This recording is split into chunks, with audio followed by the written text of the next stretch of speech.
Welcome back YouTubers to my channel of an everyday life of an Aspie. If you're following me and you're new to my channel, I'm Aspie. I'm all about creating mental health and awareness versus sharing my life stories with Epilepsy syndrome.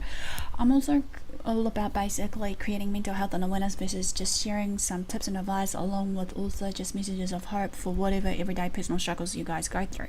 It has been brought to my attention, as I said, basically at this point of time, what I want to share with you all, regardless of what I've been meditating on, as well as wanting to try and hopefully soon to branch out with some of these other ideas I've got in my mindset of what I want to bring to the channel right now. That there are some loose ends that I need to do, obviously, in the mental health issues and everyday medical conditions that people go through, basically. So this one's all about the epileptic parts that I missed out on.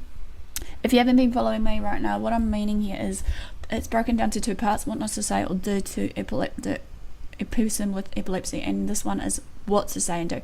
These are hopefully just guidelines and just brief reminders on how we can go about it, and hopefully we can learn and educate from each other and all that. And if I missed out anything, as I said before in the very first piece, please comment below, or even just feel free to comment on this one as well, just to add some extra comments and stuff, and just maybe let us know how you go about your everyday life with epilepsy. It's all about hopefully seeing if I can make this an engaging channel as much as possible, to hopefully let others in and actually share their life stories, which I'm hoping maybe sometime this year, maybe to meet certain people and see if they want to come on the channel and share their stories or not. It's up to them, but more on that later of what I'm hoping to do.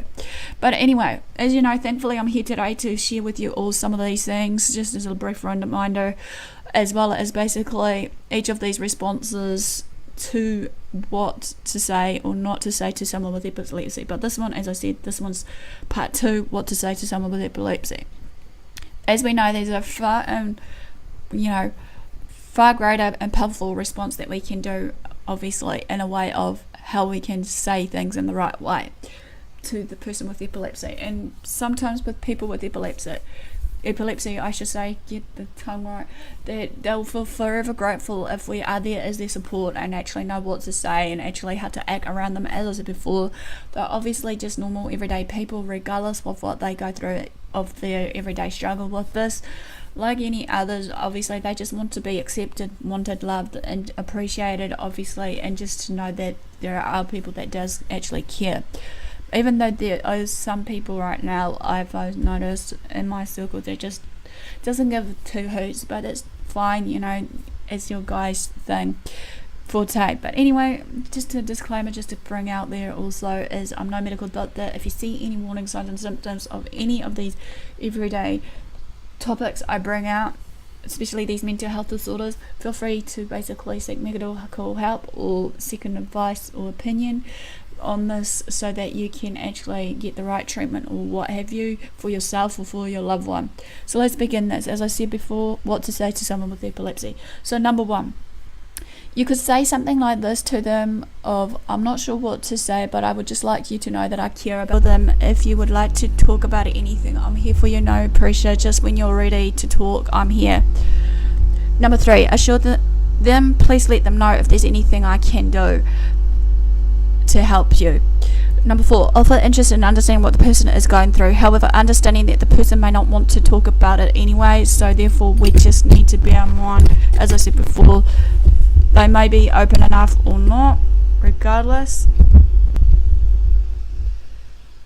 Okay, number 5, bring some bit of humour into everyday conversations, or picture if it appears to be at the right moment or time when it comes down to it, when it comes down to a conversation. A bit of humour can change the mood, atmosphere, as well as lightening the load of what they're going through, however, which is a given here. Like anybody probably wants a bit of sense of humour. This can help the person and their family to connect things outside their epilepsy. Find a way to bring joy and happiness into their lives, however. 6, offer to help them with the small things of doing some errands, such as making a meal, picking up prescriptions and the like. They will appreciate you and hopefully thank you for it. Number 7, allow room for a non-epilepsy to talk in the day. Sometimes a person can feel as though their entire life is consumed with the person that has epilepsy. obviously, but then again, you got to remember it's not their fault, because obviously they're the carer and provider and everything else for that person.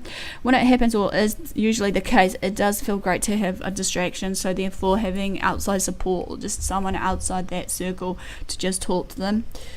Just always remember to take note from the person how much they do or don't want to talk about epilepsy, or just how they go about their life. So obviously this one is a real short and brief basically video. Like I want to end this is, I encourage and urge you all to, no matter who and what you are, to take a look at both of these lists together of what I've just mentioned, basically, so that we can learn and educate from each other and work as a team, and to use them as a learning opportunity to think about what's helpful and how this can offer us guidance basically and support.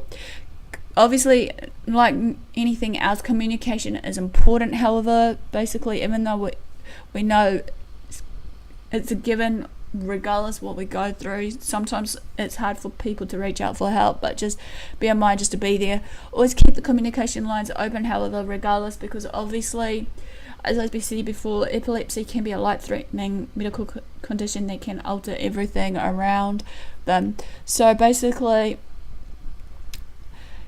this is my hope and prayer that the epilepsy journey for people that has epilepsy and not, but as their support and stuff, that, you know, we are a little bit stressful, and obviously along with other emotions that may come with it, to be supportive and patient with others, and to be sure to look after ourselves as well that doesn't have epilepsy, because self-care is important for us as well. So basically this ends my, you know, what to say to someone with epilepsy. Give me a like for thumbs up for support, comment below if I missed out anything. Feel free to, you know, message me if need be, if the need arises. Private message me through Facebook, AspieAnswersAll, or even on here. I'll do my very best to, you know, communicate with you. Feel free to, you know, comment below, as I said before, if I've missed out anything, or just want to share your stories or whatever, because I'm hoping for an open discussion, hoping for this channel to be as user-friendly as possible, so that people can have a clear understanding what's going on. Feel free to subscribe to my channel if you haven't done so. Feel free to share these videos around, and no further ado, guys, do what you love what you do. Thanks for your support, thanks for watching. Aspie signing out. See you again soon.